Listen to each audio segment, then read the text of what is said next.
The U.S. government says it's one step closer to the truth. A new report looks into the lost history at Native American boarding schools across the country, including in Minnesota. For decades following the Civil War, thousands of Native American children and teens were forced to attend these schools. They were intentionally separated from their families and their culture. An initial report from the Department of the Interior says 21 of these schools existed in Minnesota.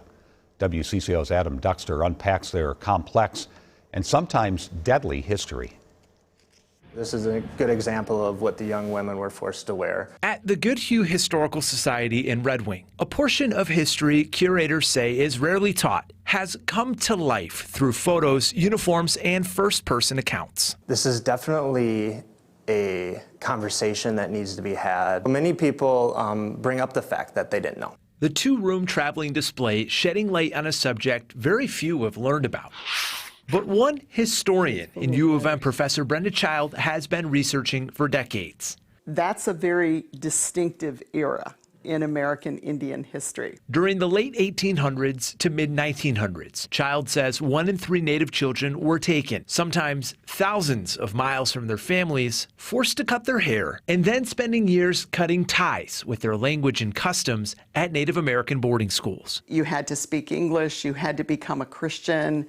That sort of influence of the school was very difficult for Native people who were trying to, I think, behave in sovereign ways. Overcrowding and poor conditions helping tuberculosis and the flu kill a still unknown number. Other abuses killing even more. You could go to jail on campus, and they had buildings where they sometimes locked students up for punishment. During these years, Child says natives in Minnesota had about 90% of their land taken through legislation like the Nelson Act of 1889.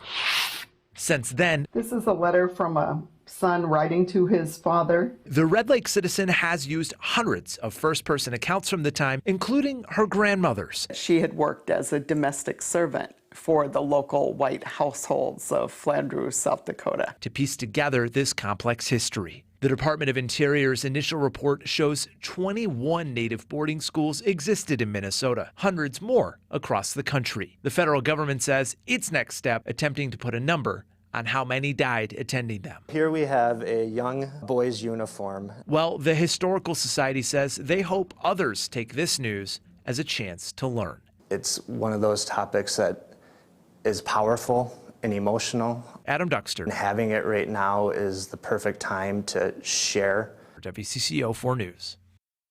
The Away from Home display will remain at the Goodhue Historical Society until May 25th before heading to Manitowoc. Professor Child says any attempt by the federal government to right its wrongs would need to address the return of dispossessed land.